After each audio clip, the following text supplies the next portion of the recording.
नमस्कार दोस्तों, आप सभी का स्वागत है आज के एक फिर न्यू कहानी में। आज की कहानी का टाइटल है मेरे दोस्त, बुद्धि बड़ा या पैसा। दोस्तों, अक्सर देखा गया है कि बुद्धि बड़ा होता है, पैसा बड़ा नहीं होता है। आखिर किस प्रकार से बुद्धि बड़ा होता है और पैसा क्यों छोटा होता है, इस कहानी में हम लोग समझने का प्रयास करेंगे। इस कहानी को पूरा सुनते हैं तो आपको ये पता चल जाएगा। आजकल इंसान अक्सर यानी पैसा को ज़्यादा वैल्यू देते हैं, बुद्धि को नहीं देते हैं। तो कहानी दोस्तों पूरा सुनिएगा, आप लोगों से हाथ जोड़कर गुजारिश है। चलिए कहानी में दोस्तों आगे बढ़ते हैं। उससे पहले आप लोग चैनल को सब्सक्राइब कर लीजिए और नोटिफिकेशन को ऑन कर लीजिए। चलिए कहानी शुरू करते हैं। एक छोटा सा गाँव था। उस गाँव के बगल में ही एक राजा का बहुत बड़ा राज्य था, यानी वो राज्य का मालिक था राजा। दोस्तों, उस गाँव और राज्य के बीच विवाद था। दोस्तों, विवाद को सुलझाने के लिए बहुत बड़े बड़े विद्वान आए, लेकिन विवाद नहीं सुलझा। राजा घमंडी था। राजा कहता था कि मेरे पास पैसा है, मैं इस गांव को भी खरीद कर अपने राज्य में मिला लूँगा। दोस्तों, इस घमंड के कारण राजा अपने पत्नी से भी झगड़ा कर लेता था। उसकी पत्नी बोलती थी, जो कि पढ़ी लिखी थी, वो बोलती थी कि बुद्धि बड़ा होता है, पैसा बड़ा नहीं होता है। आपके पास कितना भी पैसा है तो आप किसी गांव को नहीं खरीद सकते हैं। आपका जहां तक राज्य विस्तार है वहीं तक रहेगा, आप बढ़ाने का ज़्यादा प्रयास ना करें। तभी राजा कहता है कि नहीं, मैं पूरे गांव को खरीद कर अपने में मिलाऊंगा। दोस्तों, राजा और रानी के बीच लड़ाई हो जाता है। अब वो विवाद छोड़ देते हैं गांव का, अपने में ही लड़ाई कर लेते हैं। राजा कहता है कि तुम उस गांव को सपोर्ट कर रही हो, मैं तुम्हें इसी वक्त इस राज्य से निकाल देता हूं। अगर तुम्हारे पास बुद्धि है तो तुम उस गांव को जीत कर दिखाओ, या हमारे इतना राज्य साम्राज्य तुम भी बनाकर या बहुत बड़ा बिजनेस बनाकर बुद्धि से दिखाओ, तब तुम्हें मैं मानूंगा कि तुम बुद्धि वाली हो। दोस्तों, राजा और रानी के बीच यह लड़ाई यानी कहे तो अब बहुत बड़ा हो गया। यानी अब उन दोनों के बीच वैसा विवाद हो गया जैसे कि गांव और राज्य के बीच विवाद नहीं था।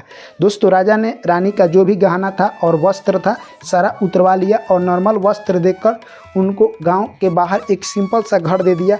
बोला कि आप इसी में रहो और इसी में बुद्धि का उपयोग कर कर तुम बहुत सारा पैसा कमा कर दिखाओ, या मेरी बराबरी कर कर दिखाओ, या मेरे से आधा भी होकर दिखाओ बुद्धि से।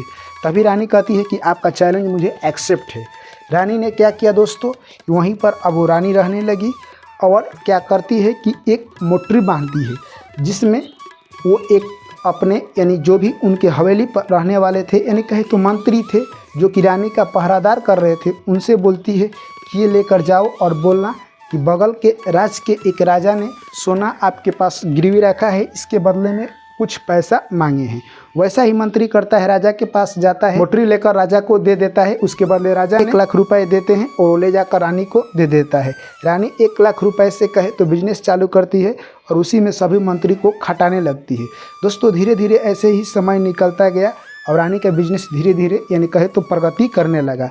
पुनः दोस्तों, एक दिन की बात है, राजा के पास 2 ठग आते हैं। एक ठग पहला आता है और कहता है कि मैंने आज से बहुत दिन पहले आपके राज दरबार में 10 लाख रुपए दिए थे, जो कि मुझे इसी वक्त चाहिए। दोस्तों, राजा कहता है कि क्या सबूत है कि तुमने 10 लाख रुपए दिए थे और तुम्हें इसी वक्त चाहिए। तभी वो व्यक्ति कहता है कि मैंने दिया था, आपसे लूँगा, ये देखिए पर्ची मेरे पास है। राजा आखिरकार कहे तो उस व्यक्ति से हार जाता है और 1 लाख रुपए दे देता है। जैसे ही वो व्यक्ति जाता है, दूसरा ठग आता है और राजा से बोलता है कि आज से बहुत साल पहले मैंने आपको बहुत सारी गाड़ियाँ दी थी, जो कि आपका राज्य विस्तार हो रहा था, उसी वक्त मैंने दिया था, वो गाड़ियाँ मुझे पुनः चाहिए। राजा के राज दरबार में बहुत सारी पुरानी गाड़ी जो थी, जो कि बेच दी गई थी। दोस्तों, राजा को उसका भी यानी भुगतान करना पड़ा, जो कि करोड़ों में पड़ा। राजा के पास अब उतना संपत्ति नहीं बचा, क्योंकि 2 ठग आकर उसे ठग लिए। दोस्तों, वो 2 ठग थे जो कि काफ़ी चालाक थे। यह बात रानी को पता चल जाता है कि राजा के पास तो दिमाग है नहीं, उनसे 2 ठग आकर बहुत सारे पैसे ठग लिए हैं। दोस्तों, पति और पत्नी के बीच एक गहरा संबंध होता है, 7 जन्मों का संबंध होता है। उन लोग के बीच संबंध वैसा ही था, परंतु बुद्धि और पैसा को लेकर यानी विवाद चल रहा था। रानी सोचती है कि मैं उस पैसा का बदला जरूर लूँगी। दोस्तों, रानी निकल जाती है एक राजा का वेशभूषा बनाकर और जाकर उन दोनों ठगों से मिलती है और कहती है कि तुम्हारे पास इतना पैसा कहाँ से आया। तभी एक ठग बोलता है, जो कि लाख रुपए लेकर गया था, कि मैंने राजा को इस तरह से ठगा। सारा प्लान बता देता है। रानी जैसे ही सुनती है, कहती है कि तुम मेरे पति को ठग कर आ रहे हो, अगर तुमने यह पैसा मुझे नहीं दिया तो मैं तुझे इसी वक्त कारावास में डलवा दूंगी। दोस्तों ठग सोचने लगा कि मैं पहाड़ के नीचे से ये खाई में कहाँ से आ गया। मैंने तो एक राजा से ठगा और आकर रानी के पास फंस गया। वो पैसा देकर रानी से जैसे तैसे जान बचाकर और कुछ जुर्माना देकर वहाँ से निकल जाता है। दोस्तों दूसरा ठग था, वो भी काफ़ी खुश था। वो सोच रहा था कि करोड़ों रुपया मैंने राजा से ठग लिया है, अब मुझे ज़िंदगी आसान हो जाएगी। तभी रानी उसके पास पहुंचती है और कहती है कि तुम्हारे पास इतना सारा पैसा कहाँ से आ गया। तभी वो यानी कहे तो ठग के पास तो दिमाग था नहीं, वो भी सारा किस्सा यानी रानी से सुना देता है कि मैंने राजा को कोई गाड़ी नहीं दिया था और उनसे बहुत सारा गाड़ी के बदले में धन दौलत और पैसा ले लिया है।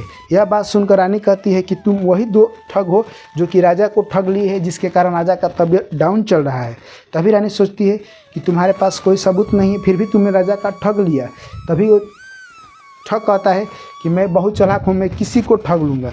तभी वो रानी कहती है कि अब तुम ठगा गए हो, तुम अगर ये पैसा मुझे नहीं देते हो तो मैं राजा की रानी हूँ, ये सारा बात जाकर राजा से बता दूँगी और तुम्हें काला कारावास हो जाएगा और तुम्हारी ज़िंदगी उसी में बीत जाएगी। दोस्तों यह बात सुनते ही वह सारा पैसा दे देता है और जान बचाकर वहाँ से भाग जाता है। इस प्रकार दोस्तों यानी कहे तो रानी ने बुद्धि लगाकर राजा का जो भी पैसा खोया था वो अपने पास ले लेती है और उनके पास बहुत सारा धन राजा से ज़्यादा हो जाता है। अब दोस्तों राजा और रानी के बीच इतना धन ज़्यादा हो गया रानी के पास कि राजा से भी ज़्यादा हो गया, और वो राज्य था उसके पास रानी का तो हुक्म नहीं था, उस पर राजा का हुक्म था। परंतु को रानी उस गांव में जाती है जिस गांव को राजा अपने राज्य में मिलाना चाहता है और लोगों से विनती करती है कि आप लोग अगर हमारे राज्य में मिल जाते हैं तो आप लोगों को बहुत सारी सुविधा दी जाएगी, जिससे आपका जीवन सुलभ हो जाएगा। गाँव वाले दोस्तों मान जाते हैं और रानी उस गाँव को अपने राज्य में मिला लेती है। यह बात जैसे ही राजा को पता चलता है कि हमने युद्ध की नीति अपनाई फिर भी यानी उस गांव को नहीं मिला पाए और रानी ने अपने बुद्धि से उस गांव को अपने राज्य में मिला लिया। जैसे ये बात राजा जानते हैं, रानी के पास जाते हैं। तभी रानी कहती है कि मैंने आपसे कहा था ना कि बुद्धि बड़ा होता है पैसा नहीं, आपसे ज़्यादा मेरे पास इस वक्त पैसा है, और जो आप राज्य में अपना एक छोटा सा गांव मिलाना चाहते थे वो नहीं मिल रहा था, उससे मैंने बुद्धि से कैसे मिला लिया, आप जाकर देखिए। तभी लोगों के पास जाते हैं और तभी लोग उनको रानी का जिक्र सुनाते हैं कि रानी ने कैसे उस गांव को अपने राज्य में मिला लिया। सभी लोग उस गांव के बताते हैं कि रानी ने कैसे अपने राज्य में उस गांव को मिला लिया। यह सब बात सुनकर राजा दंग रह जाते हैं और सोचते हैं कि पैसा बड़ा नहीं है, बुद्धि बड़ा होता है। राजा को अपने घमंड था पैसे का, वो चकनाचूर हो गया और वो जाकर रानी के चरणों में गिर जाते हैं। तभी रानी प्यारा सा शब्दों में कहती है कि आप मेरे पति परमेश्वर हैं, आपको चरणों में गिरना शोभा नहीं देता है, हर कोई हर वक्त सही नहीं होता है, पर एक औरत ये बात आपको ज़रूर बताती है कि कभी भी बुद्धि बड़ा होता है, पैसा बड़ा नहीं होता है। पैसा मानते हैं कि हर चीज़ की आवश्यकता का पूरा कर सकता है, पर पैसा बुद्धि के सामने कुछ देर तक ही टिकेगा, ज़्यादा देर तक नहीं टिकेगा। इसलिए आप किसी का भी बात को काट नहीं सकता है। बात किसी का हो, अगर सही हो तो सही है, चाहे औरत कहे या पुरुष। तभी राजा को अपना गलती का एहसास हो जाता है और राजा कहते हैं कि मुझे माफ़ कर दो, मैं घमंड में आ गया था कि पैसा ही सब कुछ होता है। तभी रानी कहती है कि आपके पास जो 2 दलाल आए थे, यानी जो ठग आपके 2 पैसे लेकर चले गए थे, उनका भी सारा पैसा मेरे पास आ गया।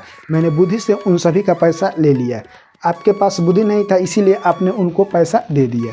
यह बात सुनकर राजा और प्रसन्न हो जाते हैं और अपने रानी से माफ़ी मांगते हैं। तभी रानी कहती है कि ये कहानी हमें यही संदेश देता है कि कभी भी पैसा बड़ा नहीं होता है, बुद्धि बड़ा होता है। अगर इंसान अपने ज़िंदगी में बुद्धि और विवेक का उपयोग करे तो ज़िंदगी में बहुत आगे तक मुकाम हासिल कर सकता है। तो दोस्तों ये कहानी आप लोगों को कैसी लगी कमेंट करके जरूर बताएं। वीडियो अच्छी लगी है तो वीडियो को लाइक करें, दोस्तों के साथ शेयर करें, चैनल को सब्सक्राइब करें।